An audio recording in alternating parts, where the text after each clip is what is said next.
All right, back with another video, another MLP video. And today we'll be doing a season ranking for Friendship is Magic.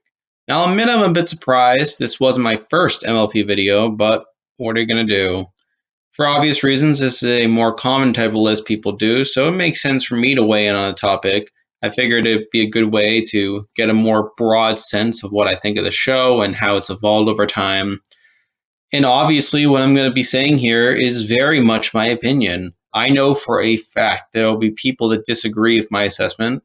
That's fine. But let's quit stalling. Let's get right into the list. Starting off the list, we have number 9, the worst season of MLP. For me, this was a pretty easy selection. The worst season of MLP for me is season 8.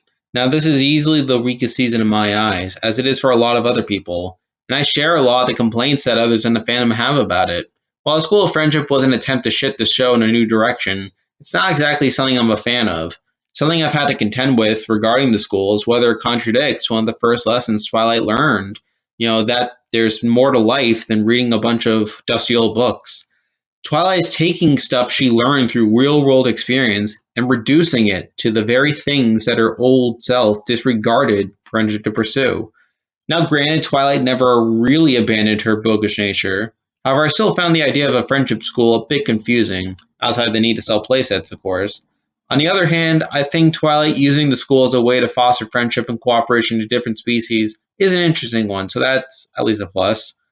Outside of that, I would say the biggest problem with the season is that there just aren't as many strong episodes as in other seasons. I already talked in my two-parter ranking how neither the premiere nor the finale are that great, but the rest of the season isn't hitting homers either. First are episodes that suffer from coming later in the show's run. You have episodes like Non-Compete Clause in the end and Friend that might have worked better had they been in season 1, but ring hollow when these characters have already been through so much. Really, AJ and Rainbow? You've saved Equestria multiple times together and have multiple episodes where you've worked out your rough patches, yet you're still fighting over this? Really, Rarity and Rainbow? It took you this long to realize you don't have that much in common? And don't even get me started on Yakety Sax. Also throw in Road to Friendship in this category, as already gotten episodes of Starlight getting annoyed by Trixie's antics. There's also episodes, which kind of overlaps with the first category, where it seems like the writers are desperate to create conflict, no matter how dumb and contrived it comes off to the viewer. You have Granny's Gone Wild, where it's never explained why this supposedly popular roller coaster is being closed down, other than slapping on a time limit.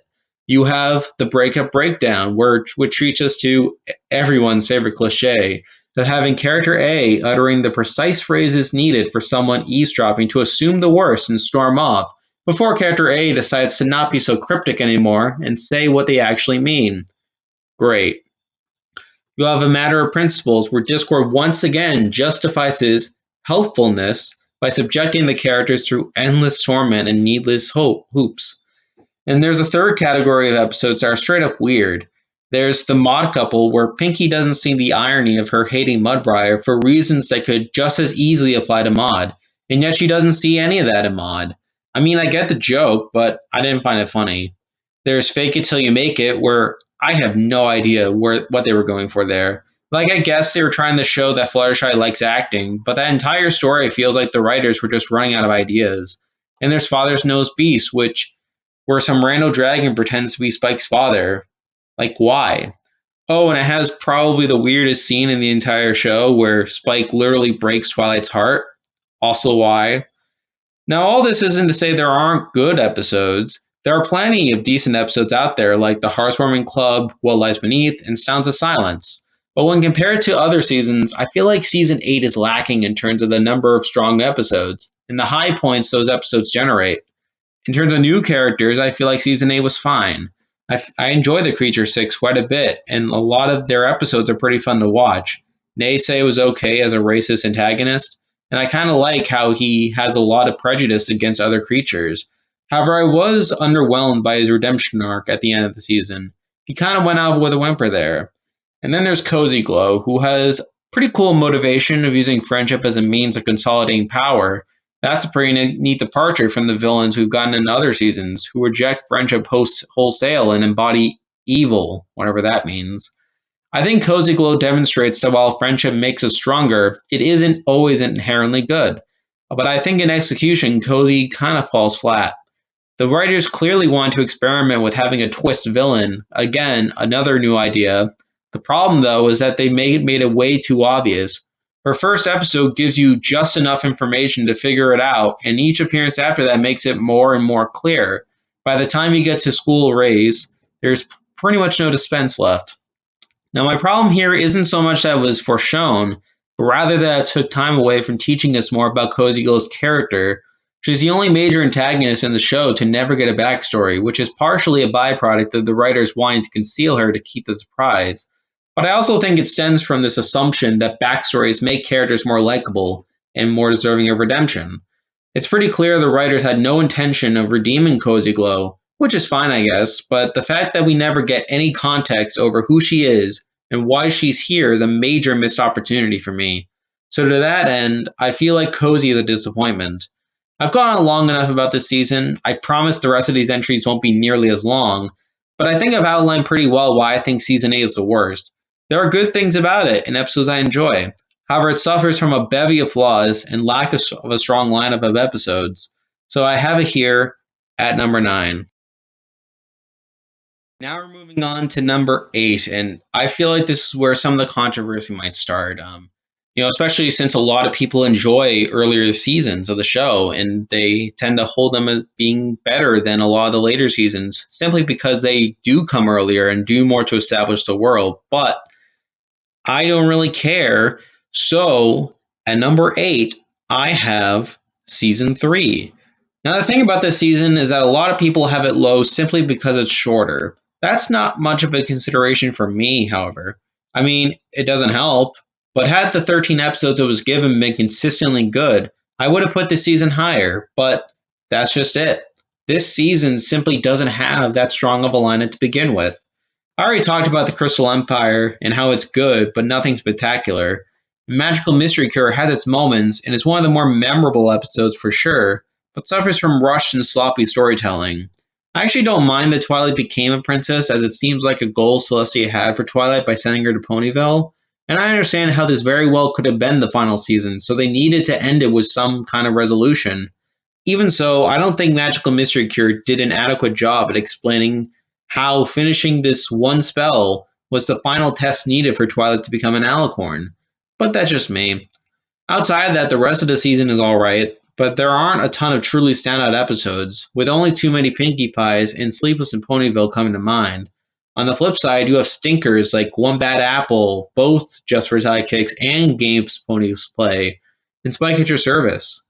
Obviously, the shortened length makes these bad episodes stand out more, but I believe that had these episodes been better, that would have been enough to elevate the season as a whole. Speaking more generally, though, I do appreciate how this season was able to instill more continuity in the show and change the status quo. There's Magical Duel, which brings back Trixie after barely hearing from her. There's Apple Family Reunion, which explains how Twilight first arrived in Ponyville in the middle of the family reunion, thus explaining why there's so many random family members that we never see again. There's Wonderbolt Academy, which furthers Rainbow's dream of becoming a Wonderbolt, and Gaines Ponies Play, which introduces a multi-episode arc, even if most of that arc isn't season 4. And of course, there's the season-long arc of Twilight being tested to become an alicorn. So those aren't all things that I at least appreciate about the season. But at the end of the day, season 3 simply isn't as strong as the others in terms of its lineup, with no episode really cracking to the elite echelon of best episodes. So because of that, I have it here at number 8. Okay, I promise the next few entries will be a bit shorter than the ones we just had, but at number 7, we have a season that many people would have around a spot lower at number 8, but we have season 6. Now, this is an interesting one, as I feel like my appreciation for season 6 has gone up over time. I remember not being a huge fan of it as it was coming out, but I'll say that on the rewatch, there's more going on here than I gave it credit for. But at the end of the day, I feel like this season simply isn't as strong as a lot of the others. Don't get me wrong, there are definitely good episodes in this season, such as Fault in Our Cutie Marks and Heartwarming Tale. And I've given both The Crystalling and To Where and Back Again plenty of praise in my two-parter ranking. And while there are bad episodes in the season like PPOV and The Cart Before the Ponies, these aren't not as egregious or drag down the season as much as seasons 8 or 3. Now, no discussion of season 6 would be complete without Starlight and her redemption arc. I talked about this in my two-parter ranking, how her actual decision to accept friendship in season 5 was rushed, and that by the start of season 6, it seems as if she had become a completely different pony. As for season 6 itself, I feel like Starlight's episodes are a pretty mixed bag. Some of her episodes are good, such as The Crystalling, No Second Princes, and To Where I'm Back Again. But then there's stuff like Every Little Thing She Does, which is pretty bad. I think the show does a better job at explaining that Starlight is well intentioned and willing to change despite some flaws and issues along the way than Discord. But the fact that her episodes are a mixed bag isn't the best. I think the biggest missed opportunity for Starlight is that Every Little Thing She Does is the only episode of the season dedicated to exploring Starlight's relationship with the rest of the main cast, i.e., not Twilight or Spike. And considering that they have the least reason to believe that Starlight has changed, I would consider this a pretty big missed opportunity. And while I consider myself a Starlight supporter, I understand why people don't like her inclusion in the show based on this season alone. Overall, I still think this is a good season with plenty of decent episodes to go around. With that said, I think it's inconsistent with some of the broader story arcs and even the good episodes not quite reaching the heights that other seasons do. So I have it here a number 7. Now we're moving on to number 6, and we have a season that I'm not sure if this is the right place for it. I mean, I definitely thought about it a bit, but when really comparing it to the other seasons, I decided that this was the best place for it. So at number 6, we have the final season of the show, season 9. Now, like I said, I had no idea what to do with season 9. There are things about it that I really like and things that I really don't like about it. Let's start with what I don't like. Like season 8, season 9 lacks strength at the top of its lineup. There are only a few episodes I would truly consider top tier, and a lot of them kind of fall in the middle. I think that the beginning of the end and the ending of the end are two of the weaker two-parters in my estimation, with the ending of the end being particularly messy. The entire storyline of Discord acting as Grogar and propping up a terrible trio just to set up a test for Twilight is ridiculous and kind of ruins his character. And I think the final resolution of the terrible trio not getting redeemed and turned into stone was a weird, unsatisfying way of ending the series. Like, I get that the show had gotten flack between seasons 3 and 7 for always redeeming villains, but I feel like this was the perfect opportunity to do so, as a way of reinforcing the show's major thesis. So I found that to be a missed opportunity.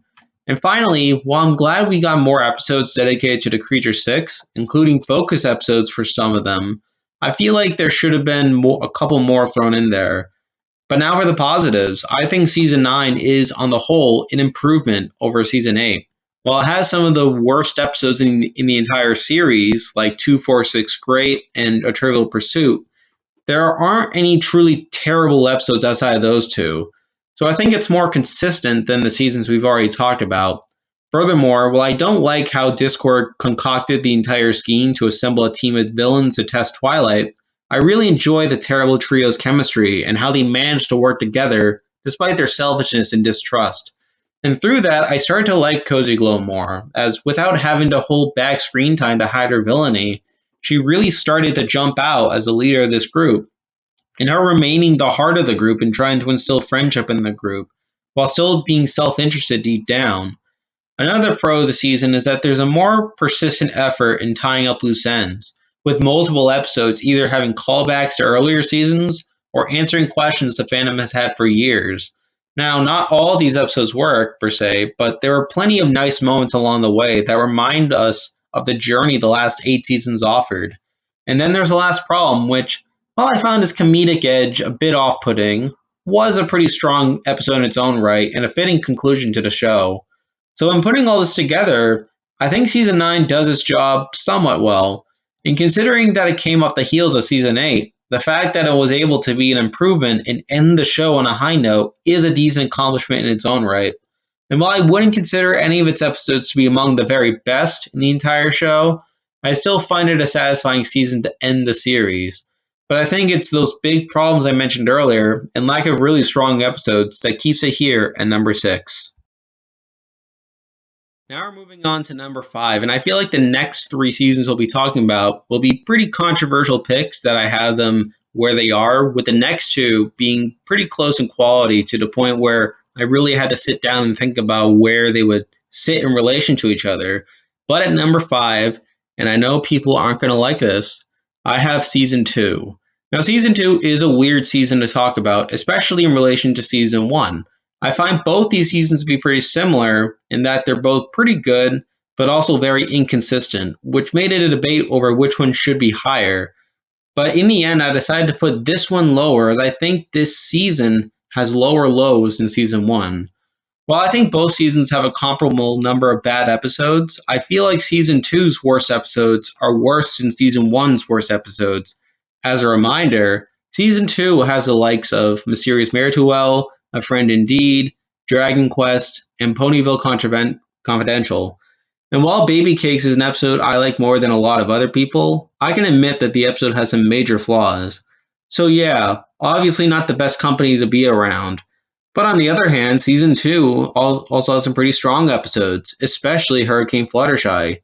Return to Harmony is a solid premiere, and Candlelight Wedding is a finale I get a good amount of enjoyment out of, despite its problems.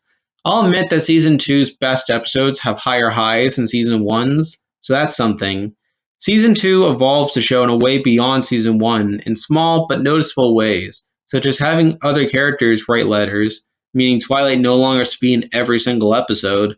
At the end of the day, it still feels a lot like Season 1 in terms of the stories being told, making it feel like a part of the show's early era. Not that that's a bad thing, as we'll be discussing the strengths of Season 1 shortly, but there are reasons why I have this season below Season 1. One, which I already mentioned, is consistency. The range of quality in season two is wider than that of season one. And while that means it has higher highs, that also means it has lower lows. So that's not ideal. But I think the other reason is that this season lacks the charm that season one has. The presentation is a bit more polished and things are more settled in. While you might say that's a good thing, I think there's something to be said for the more stilted, awkward approach that season one employs. But more on that in a moment. So I think that putting all these things together, season two has quite a bit going for it. And because of that, I decided to have it here at number 5. Now we're moving on to number 4, and we have another controversial pick, and it's actually a season I just mentioned, and that is season 1. Now, like I said, I think season 1 is a bit more consistent than season 2. While I say that it has a couple comparable number of bottom tier episodes to season 2, I don't think the worst of season 1 is quite as bad as season 2, which I think serves to its benefit. At the same time, I think the best of season 1 is still pretty good, even if I wouldn't quite consider them the best of the best. I think the season does a good enough job setting up the world and introducing us to the characters. I know a lot of people had the season towards the top of the list because of this accomplishment, and while I wouldn't consider myself an early installment purist, I'll concede that this season succeeds in elevating a franchise that was considered a joke when I was growing up, although I'll also say that was a pretty low bar to begin with. At the same time, I'll admit that I'm a bit surprised the season is this high. If we're looking at the individual episodes, I wouldn't consider any of them to be among the very best in the entire show. And a lot of times when I think of season 1, I'm just as tempted to turn to some of its stinkers rather than give its brownie points simply for being the first season. To be fair, there are plenty of substandard episodes like Bridal Gossip, Ghostbusters, Showstoppers, and A Bird in the Hoof. But on the other hand, I wouldn't consider any of those as being among the very worst in this show, even if they're still bottom tier. Again, while the highs may not be as high as a lot of the other seasons, the lows aren't as low either, and I have to give it some consideration when assessing the season as a whole. And one other thing I'll discuss for season 1 is its charm. I've mentioned this in passing before, but this season is pretty unique with its presentation. It feels slower, more stilted, and awkward than future seasons. Things that are meant to be exaggerated and outlandish feel held back in execution. Certain reactions and moments spawn abruptly, as if there were afterthoughts in the process, and the very early episodes test out the waters with different ideas. I wouldn't do it justice to explain specific examples here, but if you watch season 1, you know what I'm talking about. I realize that a lot of this applies to other shows in their first seasons as well, but I don't know. I'm drawn to that stuff when I see it play out and consider it a net positive for the season. So, what else can I say? I mean, season one is a solid enough season. I mean, the highs aren't as high as a lot of other seasons, the lows aren't as low as a lot of other seasons. And I think for what it is, it does its job pretty well. So, as I know people have this sort to top, but I decided to leave it here at number four. Now we're moving on to number three, and I know people will have the season so much lower. And to be fair, I didn't think the season would be as high either. I mean, when I first put this list together, I wasn't sure where to put the season, and I considered putting it lower. But then I thought about it more and more, and I realized that this is a pretty good season. So I have season seven at my number three spot. Now, again, I know there are not great episodes in this season. I mean, there's Parental Guidance, Triple Threat, and Secrets and Pies. And I know Famous Misfortune is controversial to say the least. But I think there are plenty of decent episodes as well, like Perfect Pair, Celestial Advice, Rock Solid Friendship, even Uncommon Bond has its moments. Now, while I think Shadowplay is disappointing and I'm not a huge fan of the pillars, I actually like the episodes that connect to them. Campfire Tales was a decent enough introduction to Rockhoof, Mistmane, and Flash Magnus. And then not long after, we get Daring Done and Health of Information, where Sonambula and Meadowbrook are related to the story, but not front and center. To that end, I can at least appreciate how each of the pillars were introduced and set up before formally meeting them in the finale. I mean, ultimately, season seven, again, it's not a season that I'm super equipped to talk about, but I just feel like it's the best of these later seasons. There's nothing too flashy about it, if I'm being honest. I know a lot of people won't agree with this assessment, even now. I mean, I'm not too sure about it either. I mean, but when I just think about the other seasons and how they have these truly terrible episodes in them, how they have consistency issues or different overarching issues, and plenty of bad episodes thrown in, I mean, I think three kind of fits for season seven. I mean, like season one, I wouldn't consider anything in season seven to be among the very worst in the show. Again, there are bad episodes, but nothing I would put into my bottom 10. And unlike seasons 3, 6, 8, and 9, I would say season 7 has a higher overall average in terms of its output. So after factoring all of that in, I realized that I kind of have to put season 7 here. But because it doesn't have much going for it in terms of overarching stuff or narratives, I can't really have it higher than here. So number 3 is where I'll put it. Now we're moving on to number two, and for me, these top two are my definitive top two seasons of MLP. I mean, from pretty early on, I knew that these were going to be my top two. These are my favorite seasons of the show. It's just a matter of the order, and like seasons one and two, I had to think about it quite a bit, as I think both of them are pretty close in terms of quality. But in the end, I decided to go with the more consistent season in the number one spot, which leaves number two being season five. Now, it was pretty close for me between this season and the one we'll be talking about in a moment. Regarding season five, this season not only has a pretty high average episode wise, but it also has, in my opinion, some of the best episodes in the entire series. We can talk about the big three right here. There's Amending Fences, which is a fantastic episode that turns a throwaway line from the pilot into a well paced, heavy hitting, and memorable story. There's Crusaders of the Lost Mark, which is a satisfying conclusion to the CMC's journey of getting their cutie marks, while also redeeming Diamond Tiara along the way. It has some pretty good songs in it as well. And there's the main attraction, which just feels like an event straight up. Outside those three, this season does have a surprisingly good job at tying up loose ends and bringing up earlier seasons. I've already mentioned Amending Fences, but we also get Lost Treasure of Griffinstone, which gives Gilded a redemption arc. There's Castle Sweet Castle, where Twilight and Spike mourn the loss of Golden Oaks. And there's Slice of Life, which, while I wouldn't consider my favorite by any stretch, is a strong effort to celebrate the fandom 100 episodes in. And then there's Starlight, who hangs over the season. I think Starlight is pretty interesting as an antagonist. While I don't love how her control of the village is undone by hypocrisy, rather than the town's ponies recognizing the inherent flaws in her ideology, It's a lot of fun seeing her go from being this creepily happy leader one moment to having random bursts of rage the next. And then we get those little moments of her in the background during the season, spying on Twilight as she plots her revenge. So that was pretty neat.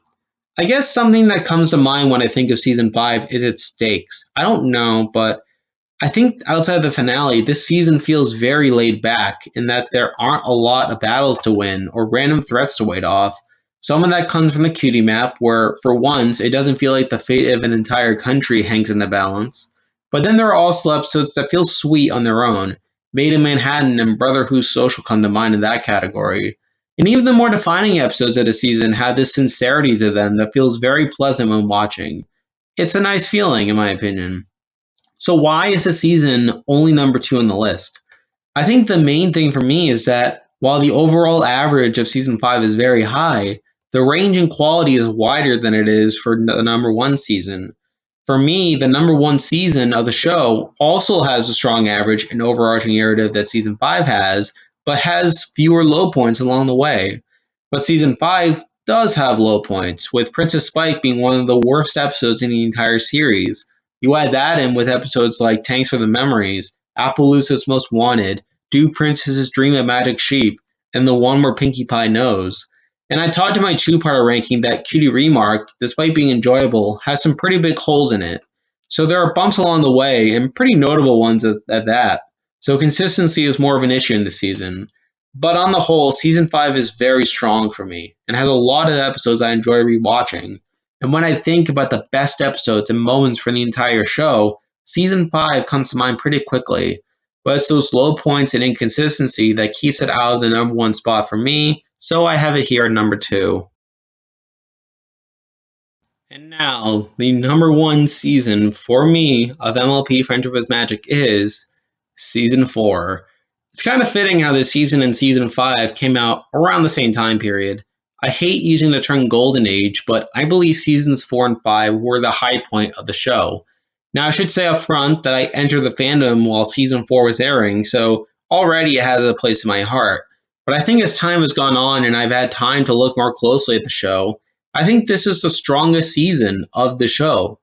First off, this season has the best pairing of two-parters, with both Princess Twilight Sparkle and Twilight's Kingdom being very good.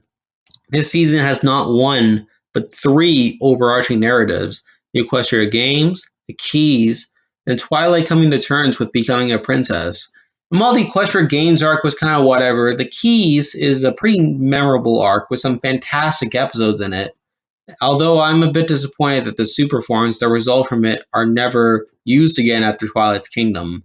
But Twilight becoming a princess is where the season really shines. It's a big deal in the premiere, but then afterwards we see Twilight's life return largely to normal. And while we get episodes like Twilight Time, which has her deal with her newfound popularity, and Testing 1 2 3, where she's practicing her flying, Twilight's life isn't meaningfully changed despite becoming a princess now, which provides a fantastic setup for her arc in Twilight's Kingdom. Considering that the series could have ended with Twilight becoming a princess, I think season 4 was very ambitious with going beyond just Twilight becoming a princess and seeing how that changes her life, or I guess in this case, doesn't. Now let's get to the episodes. I talked about how season 5 has some pretty serious low points, but season 4 doesn't suffer this problem nearly as bad. It still has bad episodes like Rainbow Falls and Some Pony to Watch Over Me, but these aren't as bad or prevalent as what season 5 has to offer. On the other hand, there are fantastic episodes all over the place in season 4. Outside the two-parters, just Pinkie Pride, which is a complete package with it being a musical, having a great celebrity guest star, and having a juicy story in its own right. There's other episodes like Flight to the Finish, Rarity Takes Manhattan, Mod Pie, and For Whom the Sweetie Belle Toils, which are all very enjoyable in my opinion. As I said, season 4 has the strong lineup that season 5 has, but with a much smaller basement.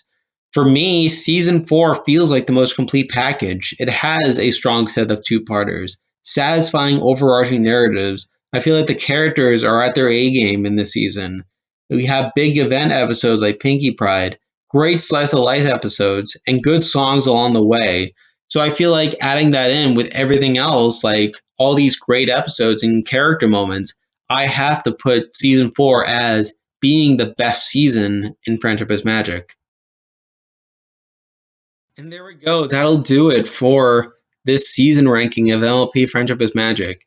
Now, I do have more MLP videos planned, more rankings, more lists, and that type of stuff. I also have more Survivor 41 coverage coming out, so you can stay tuned for that. But for now, that's the video. See ya.